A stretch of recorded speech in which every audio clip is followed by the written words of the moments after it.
Hi, everybody. It's Politics by Jake, and this is the Weekend Show Part 2. This is the Sunday edition. And what do you think? Let's just get right into it, okay? What do you think about this María Corina Machado? She's the Venezuelan opposition leader who won the 2025 Nobel Peace Prize for her long struggle for democratic rights in Venezuela. And she presented her Nobel Peace Prize medal to none other than Donald Trump at the White House. And we know that Trump and his acolytes and his little toadies and his little lackeys who fawn over him have been agitating because Trump wants the Nobel Peace Prize. He wants it. He's not going to get it. He would have to achieve world peace, and even then he wouldn't get it. And we're going to go into why he wouldn't get it, just based on general principles, not with regard to the cause of peace. But Machado said, according to her, she offered the medal as a symbolic gesture of gratitude for what she called Trump's, quote, unique commitment to Venezuelan freedom, particularly after U.S. forces captured longtime dictator Nicolas Maduro earlier this month.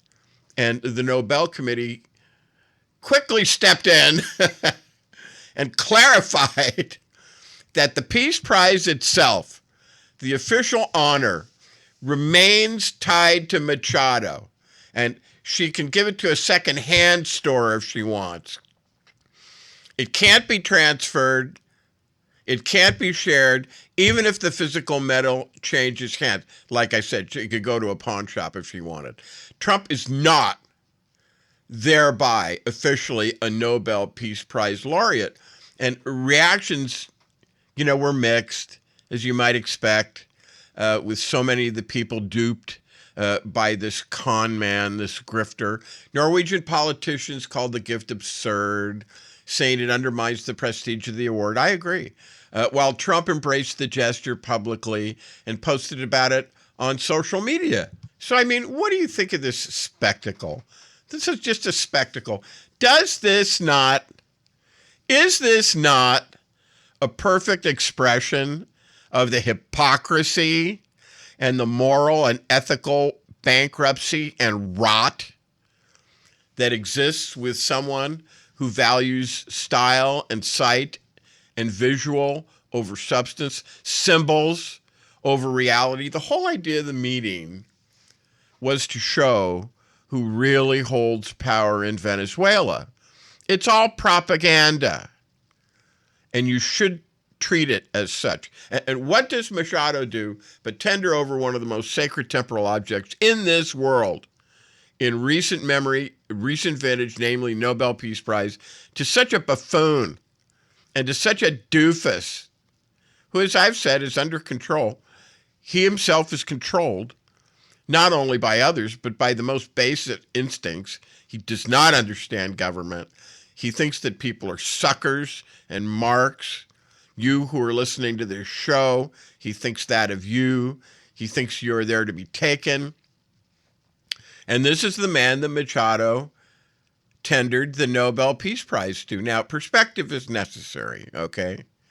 Some things are true, no matter how you look at them, but the reasons behind them are discernible.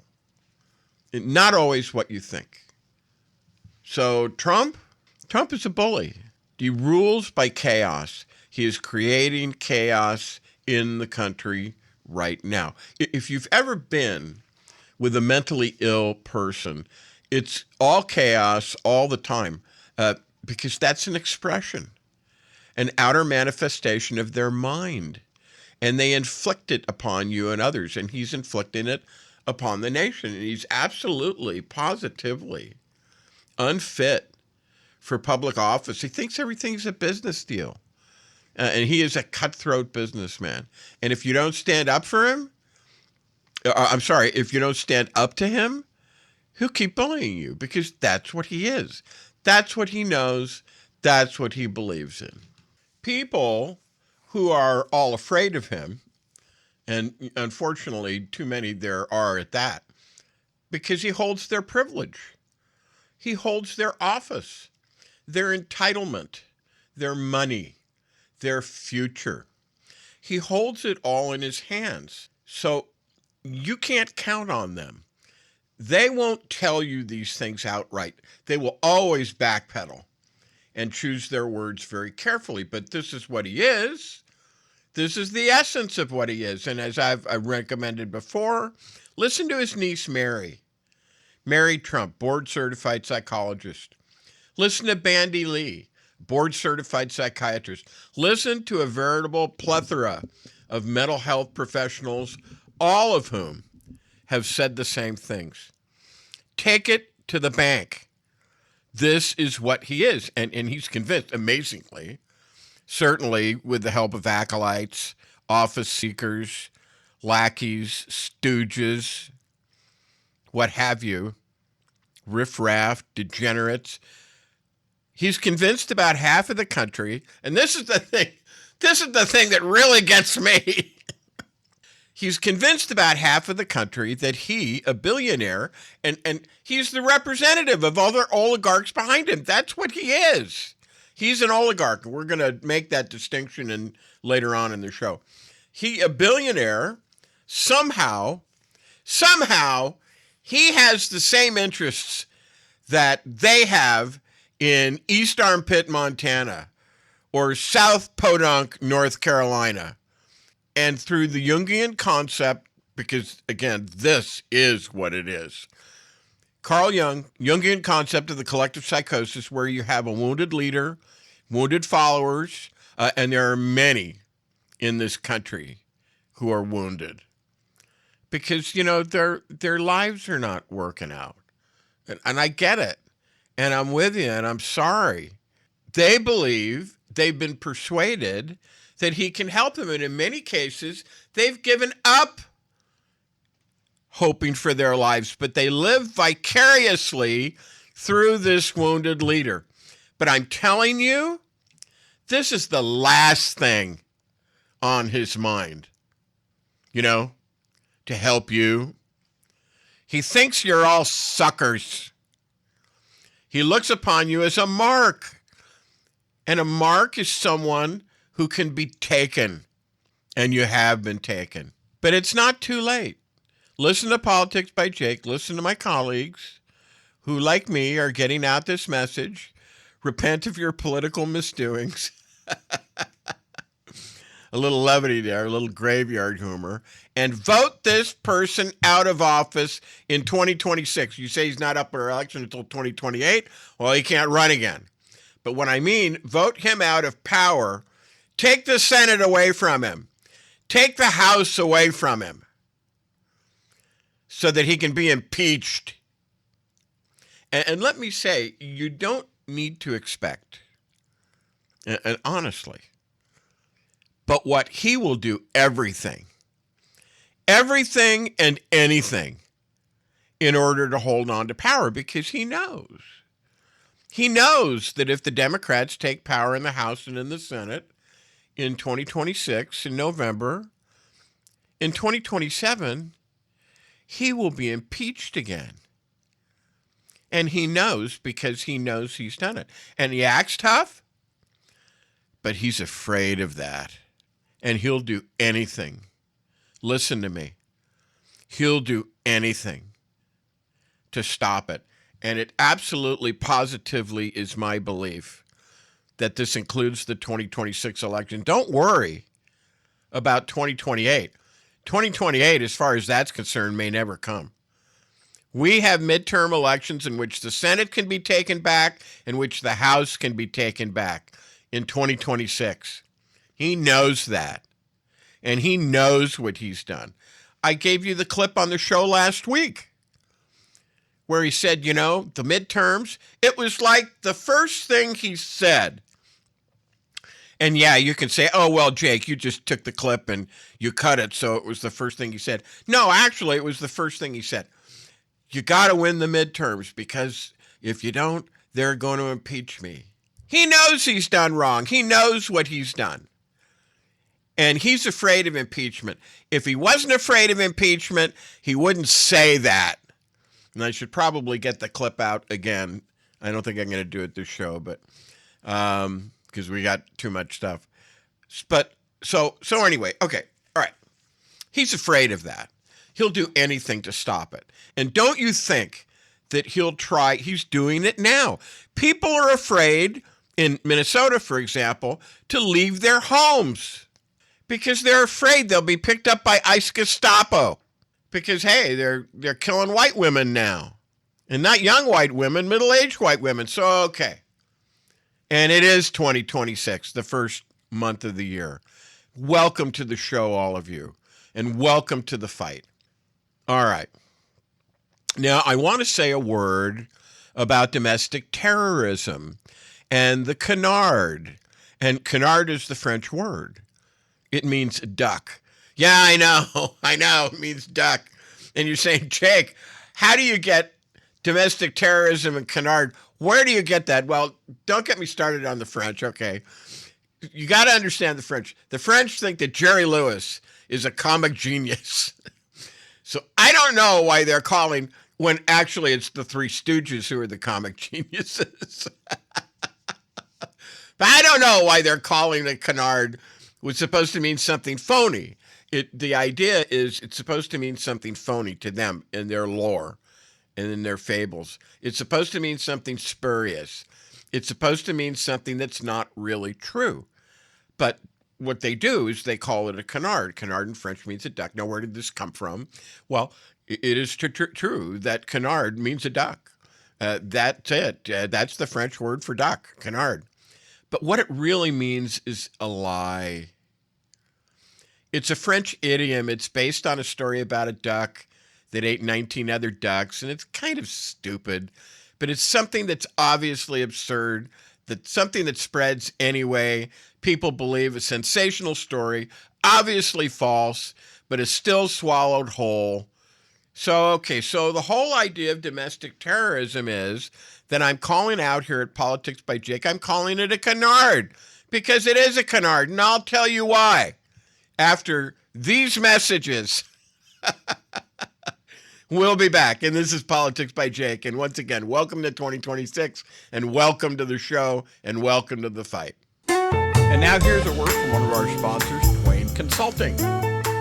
Hi, this is Jake with Twain Consulting. Let's be blunt, shall we? America is litigious. It's unstable, and it's financially weaponized. If your name is on everything you own, you're a sitting duck. At Twain Consulting, we help you vanish legally, ethically, and permanently. From land trusts to layered LLCs, we teach you how to restructure your assets so the predators can't see them and can't touch them.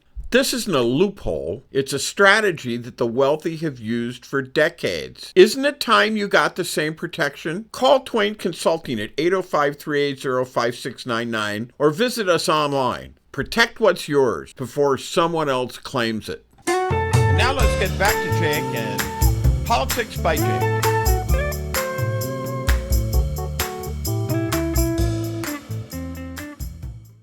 All right, and this is Politics by Jake, and we're back. Welcome back.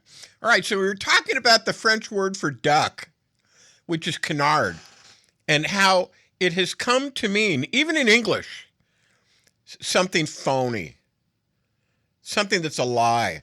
And we were talking about domestic terrorism, which is phony, and it's a lie.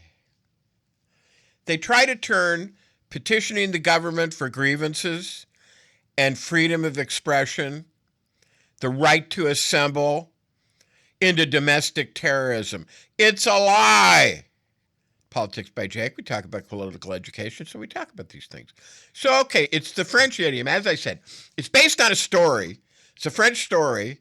God knows when. I don't know, look it up. I get research to look it up. But it's about a duck that ate 19 other ducks. And it's kind of stupid. But as I said in the last segment, they think that Jerry Lewis is a comic genius when everybody knows it's the Three Stooges who are the true comic geniuses. Everybody loves the Stooges, but it's something that's obviously absurd. That's the idea.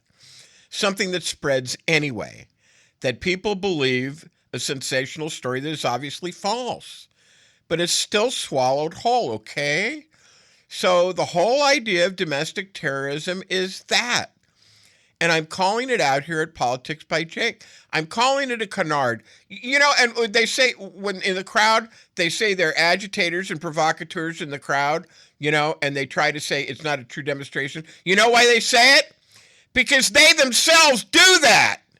Because nobody in the United States wants what they are selling. It's like the Russians. Nobody in Eastern Europe wants what it is that they're selling. That's why NATO. That's why the EU. That's why they all want to go to the EU.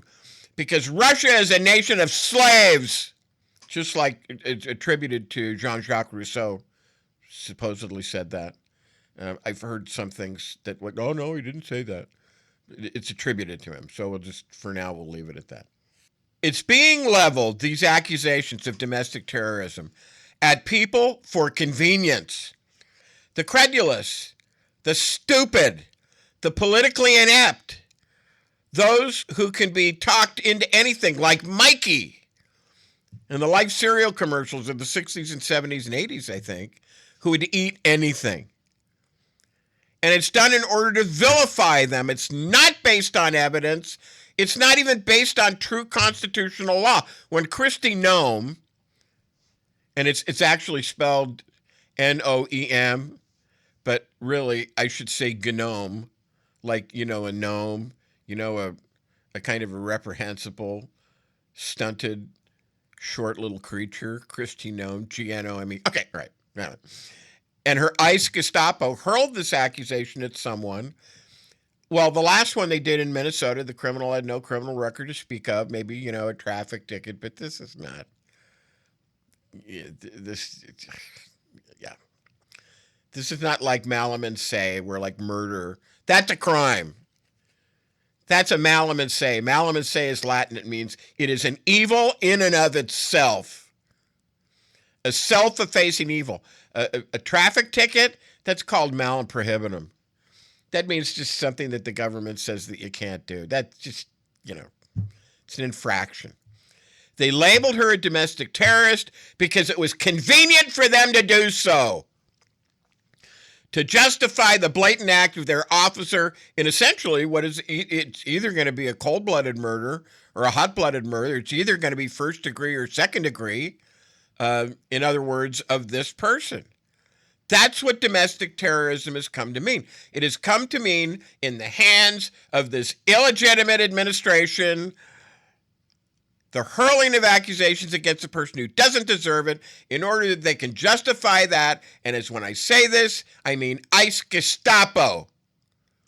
So that immigration and custom enforcement Gestapo can justify their spurious, illegal, illegitimate actions, basically abusing a populace that has done nothing wrong, except to use their First Amendment, and this is going to continue. I mean, look at No Kings. They hate No Kings. They hate it. They don't understand it. They think it's agents provocateurs. But how do you have agents provocateurs when you have 3, 4, 7 million people showing up? How do you do that? Populace has done nothing wrong and is doing nothing wrong except using their First Amendment freedom of expression and their concomitant right to petition the government for redress of grievances. There's nothing wrong in this. There's nothing. There's such a huge history, not only of petitioning the government in the Britannic American experience, Britannic, that's England, for redress of grievances, freedom of expression, getting up on your soapbox on a street corner and being free to say what you think, that there are sayings about it. And they are sayings like, are you kidding me? They're sayings like, that ship has already sailed. That train has left the station.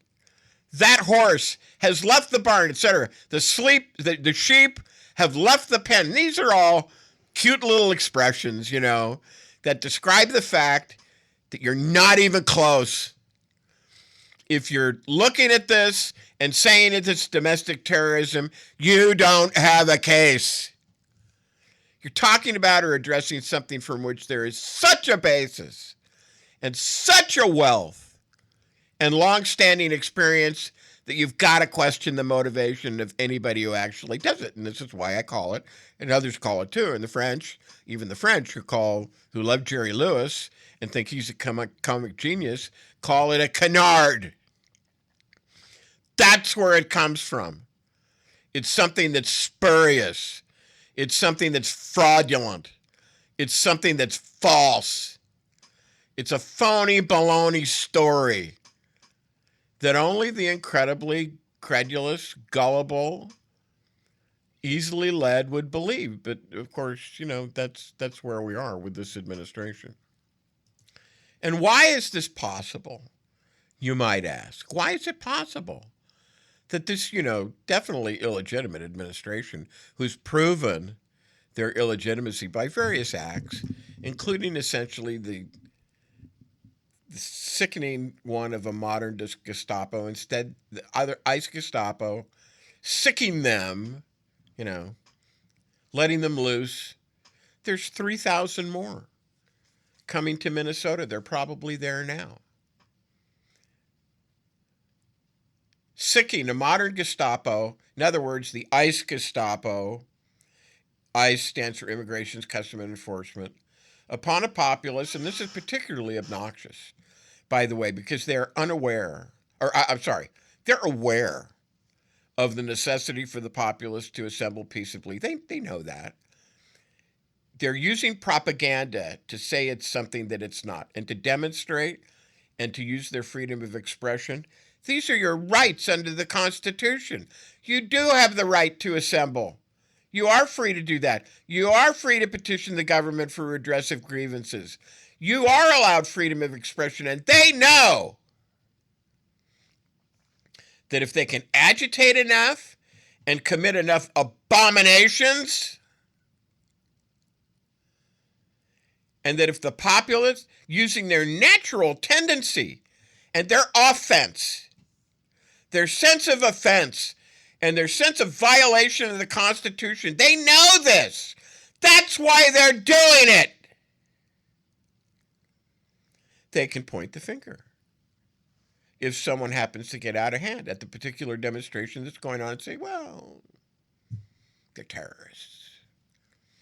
Which, I think is going a bit far, but it's not beyond the realm of feasibility, especially for the gullible, the credulous, the easily led, to be able to latch on to that. In other words, it has some cachet to a certain group of people. Some people would look at it and they would say, yeah, they're terrorists. Yeah, terrorists. So there is a great necessity for peaceful demonstration, not violence. But by doing this, you have defanged the danger to the illegitimate. It's kind of a problematic thing, because you've defanged the danger to the illegitimate administration that they will be called on the carpet and tasked physically, not according to the law, which is what you want to do when somebody does that. You want to beat the ever-loving crap out of them because they're literally violating the Constitution. They're threatening the proper order of government that has lasted for, this 250 years.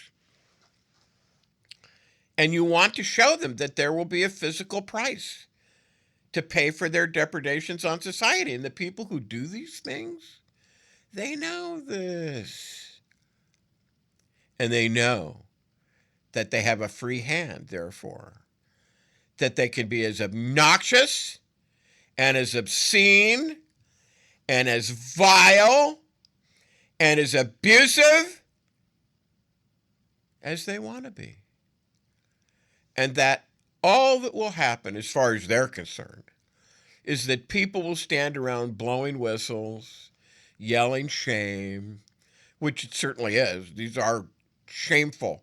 These are constitutional abominations. Shameful acts, and they will take photos. But ICE Gestapo, wearing their cowardly masks and suited up against citizens who have no defense, who have no weapon, their body armor and their fatigues and their camouflage, playing soldier under color of authority, they will think that what they're doing is nothing. And let's take a break at this point. This is Politics by Jake. And now here's a word from one of our sponsors, Twain Consulting.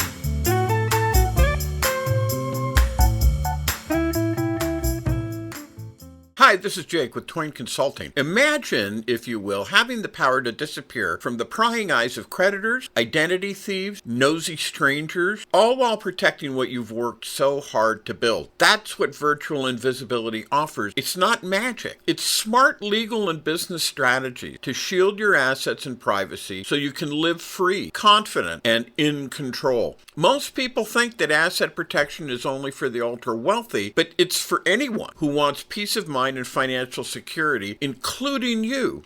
Don't wait until it's too late. Take control now. Call me at 213-465-0639 or go to facebook.com/Twain Consulting to learn how virtual invisibility can protect you and your family, because when you're invisible to risk, you're unstoppable. Now let's get back to Jake and Politics by Jake.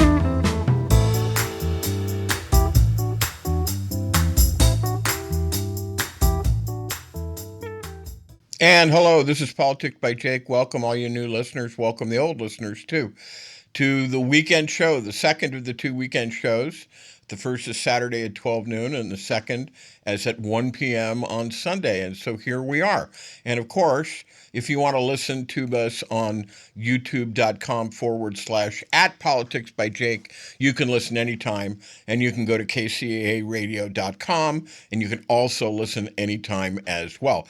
But for those of you, in any case, who are here, welcome. Now, there are so many things to talk about. You hear me say that all a lot, and there's a classical reference that I would like to talk about, and that's the Emperor Commodus.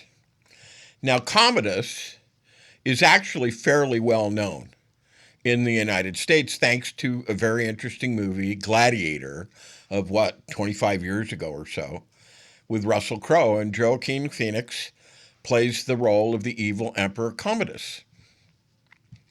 And some of the parallels here are uncanny.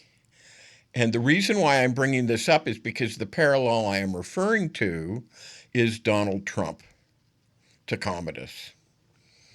And I would recommend that you take a look at the website History Cooperative. The article there is called Commodus, the First Ruler of the End of Rome. That's the name of the article.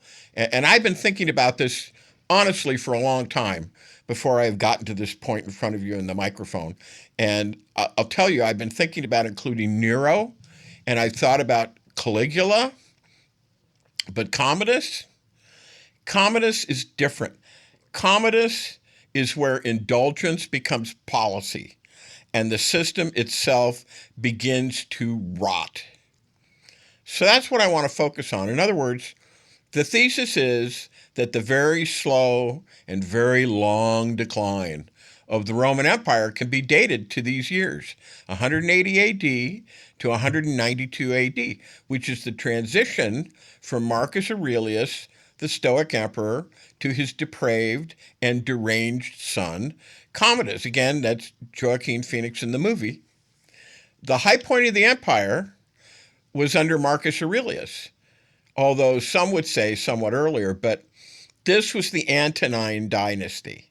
And it was a time when you had emperors like Trajan and emperors like Hadrian. And with Hadrian, it was go to Romania or Romania. It says Hadrian's Wall. Go to Scotland. It says Trajan's. It's the other way around. Anyway, there are two walls. One is Hadrian, and the other one is the other one I just mentioned. So what do we find here? It is the transition from a fairly honest, orderly regime with problems. And you know, I have thought about this, and I thought, you know, what was Marcus Aurelius doing? Because he gave co-emperor status to Commodus, who is his son, when Commodus was only 16 years old. And it's like, Marcus Aurelius knew better, but he did it anyway. And this is what makes it particularly tragic. So, what was he thinking? Well, what Marcus Aurelius thought he was doing, for almost a century before him, Rome had been saved by a quiet miracle. And that miracle was emperors adopted capable adults, succession was merit based, and bloodline didn't matter. And that turned out that worked too well. By Marcus's time, it no longer felt radical, it felt normal. And that bred complacency that it would be that way. And he convinced himself, surely my son, raised inside the system, educated by the best minds, he will be different. And that was the fatal assumption. Stoicism blinded him. Marcus Aurelius was a Stoic, and he was a genuine Stoic. And Stoicism teaches endurance, it teaches acceptance, it teaches faith in reason, and it teaches a belief that character can be formed by discipline. And that philosophy is excellent for personal suffering. It's terrible for political realism. Terrible. He believed that vice could be corrected, that indulgence could be trained away, and that exposure to duty at the age of 16 would mature Commodus. The reality was this: Commodus interpreted restraint as weakness, much like an animal. Leopards are particularly this way. Cheetahs are like this, solitary animals. Discipline as resentment, and responsibility as entitlement. And so Stoicism completely misread pathology, because that's pathology. So Marcus made Commodus co-emperor early. He mistook proximity for preparation. He thought, well, if he watches governance up close, he'll absorb it. But instead, this is what happened. Commodus learned power without accountability. He learned the appearance of rule, not its burden. And he learned how to dominate institutions and not serve them. And this is a classic leadership error, confusing access with formation. And, grief and exhaustion mattered on this, because Marcus Aurelius, he ruled during wars, during plagues, during revolts. He buried multiple children, and he governed under a relentless strain. And by the end of his reign, he was tired. The old man you see portrayed in the movie, that was it. He was tired both physically and morally, and handing power to his son felt like continuity. It felt like rest. It felt like emotional closure. And history is, brutal here.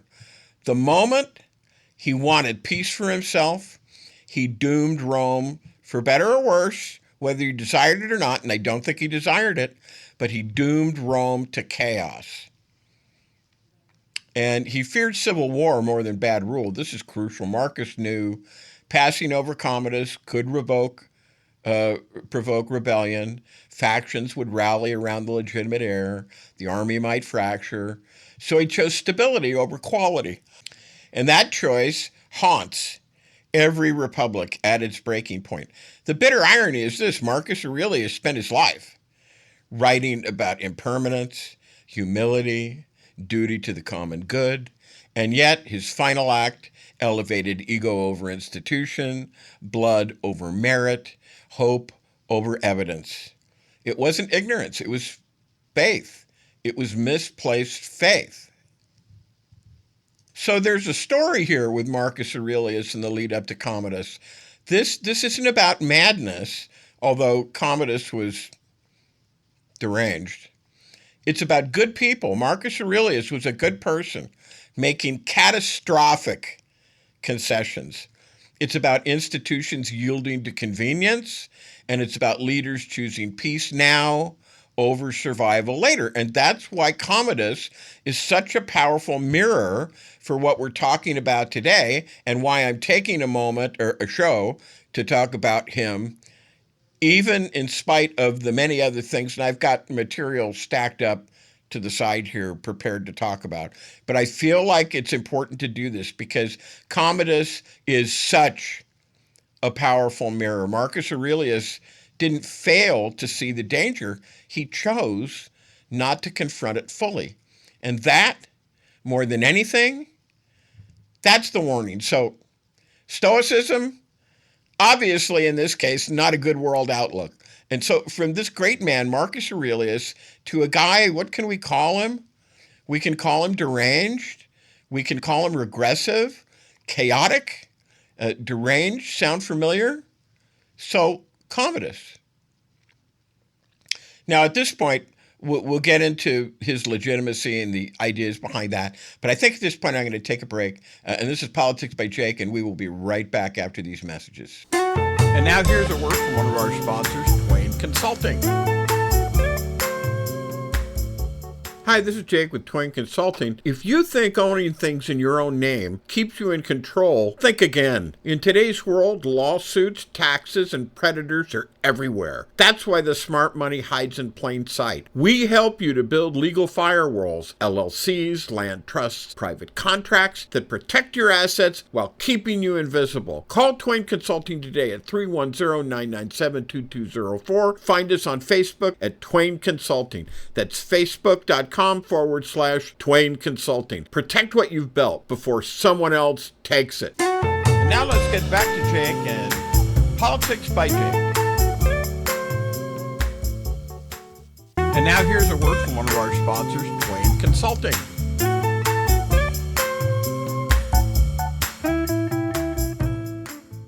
Hi, this is Jake with Twain Consulting. Imagine being invisible to creditors, identity thieves, and lawsuits, protected and secure no matter what. Virtual invisibility uses proven business and legal strategy to shield your assets and your privacy so you can live free, confident, and in control. Most people think that asset protection is only for the ultra-wealthy, but it's for anyone who wants peace of mind, and that includes you. Don't wait until it's too late. Take control today. Call 213-465-0639 or go to Facebook, facebook.com/Twain Consulting, and make yourself truly untouchable. And now let's get back to Jake and Politics by Jake.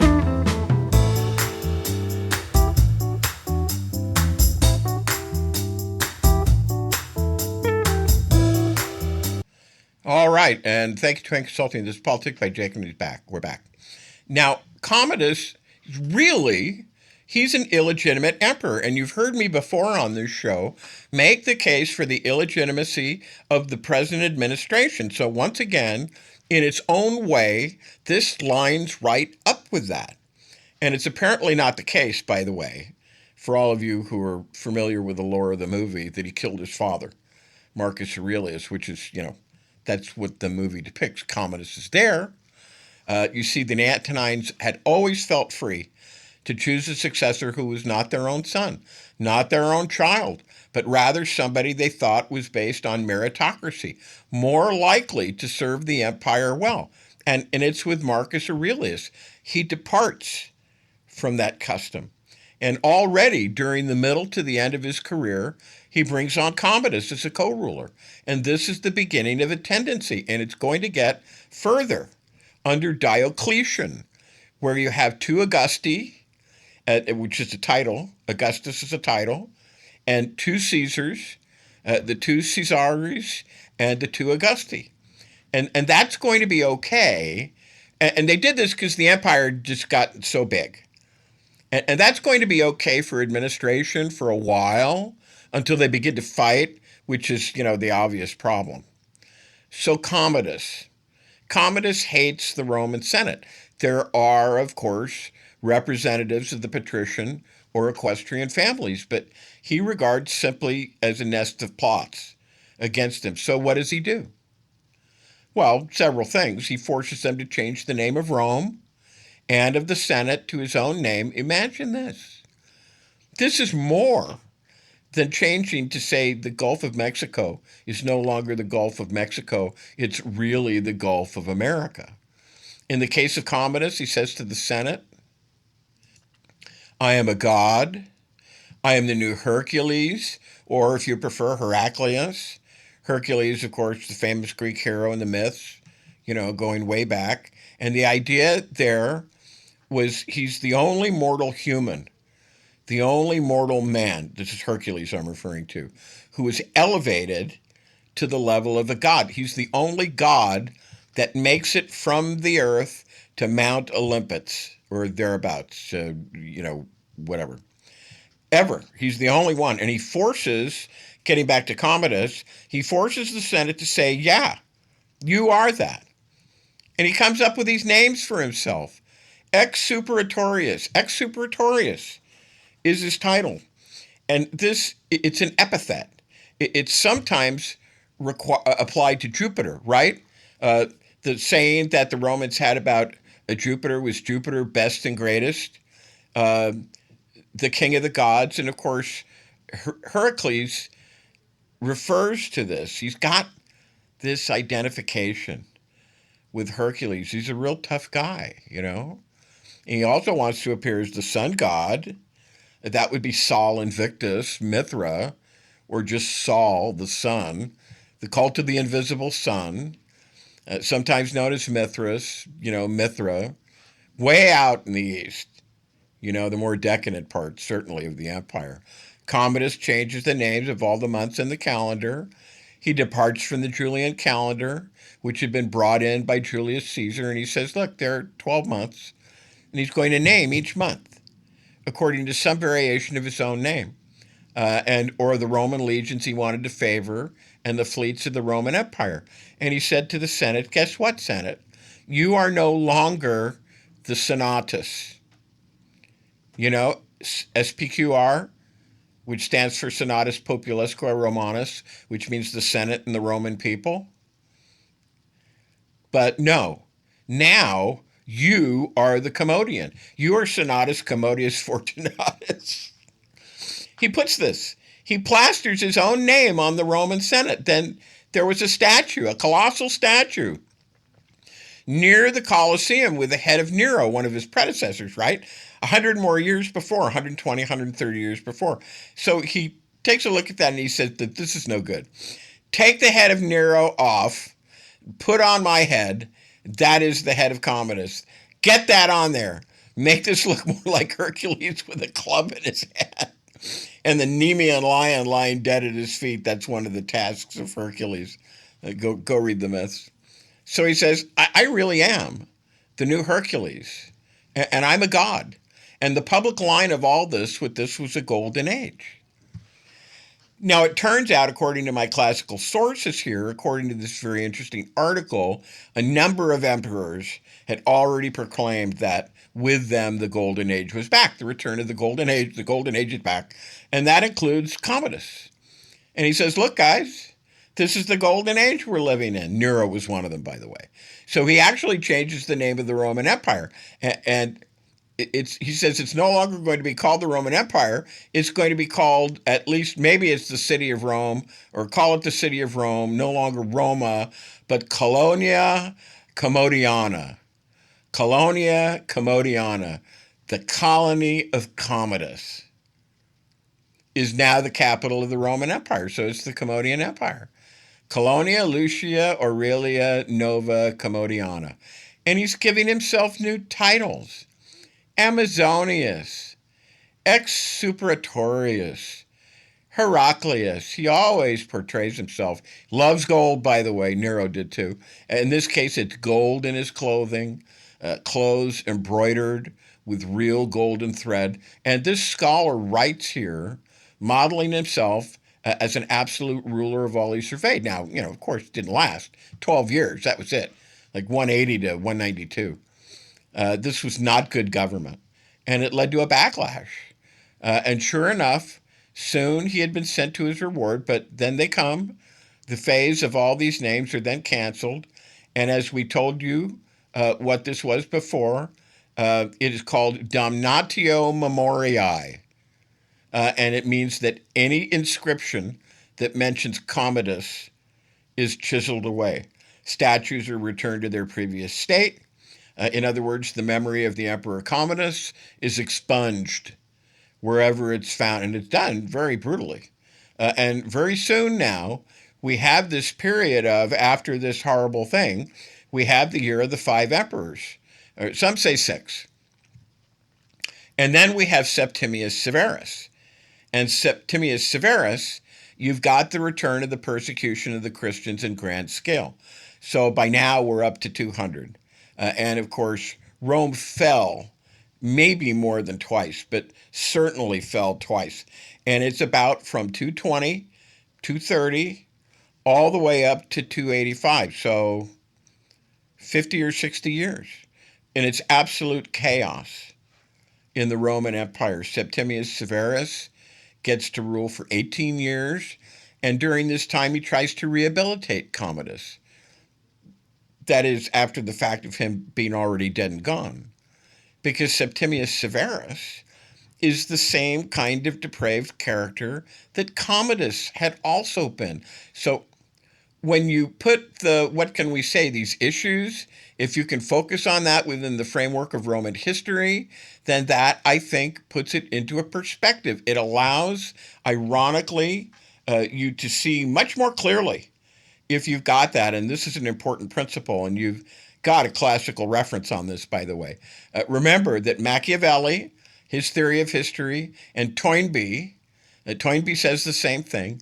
Taking it from Machiavelli, but the idea is called the binocular theory, which is this.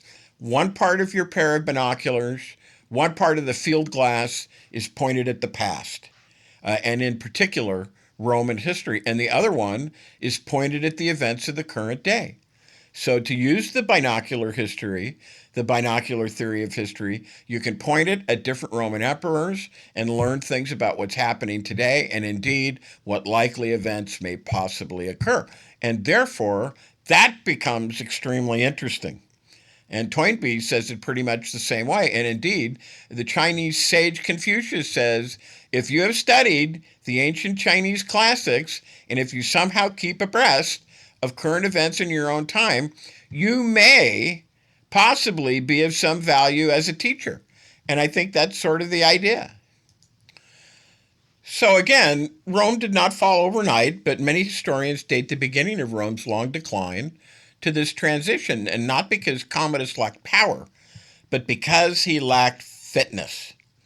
Commodus inherited legitimacy, but he did not earn it. He despised the Roman Senate, not because it was necessarily corrupt, but because it existed independent of him. He didn't like that. And again, use binocular history now that I'm talking to you about this, and have one lens in the past and the other at the present right now. And he didn't merely govern, he demanded worship. He declared himself the new Hercules, I told you this, styled himself as Sol Invictus, the invincible sun, forced the Senate to rename itself, renamed Rome itself, statues, titles, institutions, all bent towards a single purpose, to make the state an extension of the ruler's ego. And this wasn't strength, this was insecurity. This is terrible insecurity, armed with power. And this is where Machiavelli matters. Machiavelli warned that when rulers lack competence, they substitute spectacle for governance. And Commodus didn't rule Rome, he performed it. He fought as a gladiator, staged himself as a god, humiliated institutions in order to elevate himself. Machiavelli would have recognized this instantly. And he would have recognized it in what's going on today as well, because strong rulers don't need to rename reality. Weak ones do. And here's the key insight that Machiavelli gives us. When law gives way to personality, power becomes both theatrical and brittle. And at this point, let's take another break. And this is Politics by Jake, and we will be back. Are you tired of the noise and the spin? Do you want the real story behind the headlines? I'm Jake, and this is Politics by Jake, where I tell you what they won't. And now we're going even deeper, and I need your help to keep doing it. Join me on Patreon and support independent political analysis that doesn't pull punches. You'll get insider breakdowns, you'll get bonus clips, and first access to new content. So go to patreon.com/politics by Jake. That's patreon.com/politics by Jake. No filters, no fluff. just the truth. Let's do this together. And this is Politics by Jake, and we're back. So, I talked about the binocular theory of history. We've talked about the one lens looking into the past. Let's bring the other lens into focus, shall we? Donald Trump recently said something that should stop every serious person cold. He was asked in a New York Times interview that occurred recently, a couple of weeks ago, what restrains him? What limits his actions? And he answered, my own morality. Not the Constitution, not the law, not institutions, not accountability, but his morality. That sentence alone places him squarely in the lineage of Commodus. And this isn't name calling, mind you. We're doing structural analysis here. Like Commodus, Trump inherited institutions he did not build. He despises those that limit him. He despises the people who elected him as well, by the way. But he despises all those who limit him, the courts, the press, Congress, elections.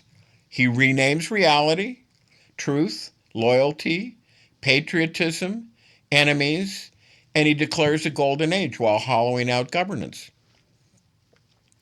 Every regime that announces a golden age is already compensating for decay. This is definitional, and it's not insanity. It's authoritarian psychology. So as I say, after Commodus was finally removed, Rome attempted what is called damnatio memoriae, the erasure of memory. Statues altered, names chiseled away, records destroyed. And why? Because regimes that fail do not want to be remembered honestly. And that impulse to erase, to rewrite, to rename, it's already visible today. When history becomes opinion, when truth becomes narrative, when facts become subjective, you have your facts, I have mine. When institutions become enemies, Toynbee warned us about this exact moment. When elites abandon responsibility and retreat into narcissism, collapse accelerates. And this is not a claim that America is Rome necessarily. History does not repeat mechanically, but patterns recur. Commodus did not destroy Rome alone, but he revealed its vulnerability, just like Trump has. He showed what happens when ego replaces law, spectacle replaces competence, loyalty replaces legitimacy. And Machiavelli would remind us, republics do not die from enemies. They die when citizens forget how power works. Confucius told us to study the past so we might be of use in the present. Machiavelli showed us how power behaves when it decays. Toynbee showed us that civilizations fall when elites mistake self-glorification for strength.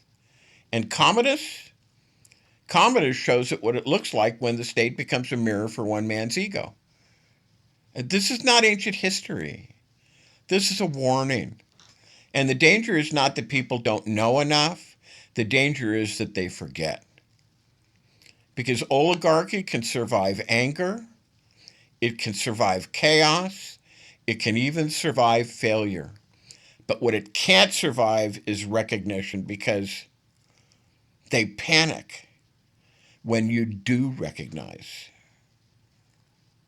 And I'm Jake, and this is Politics by Jake.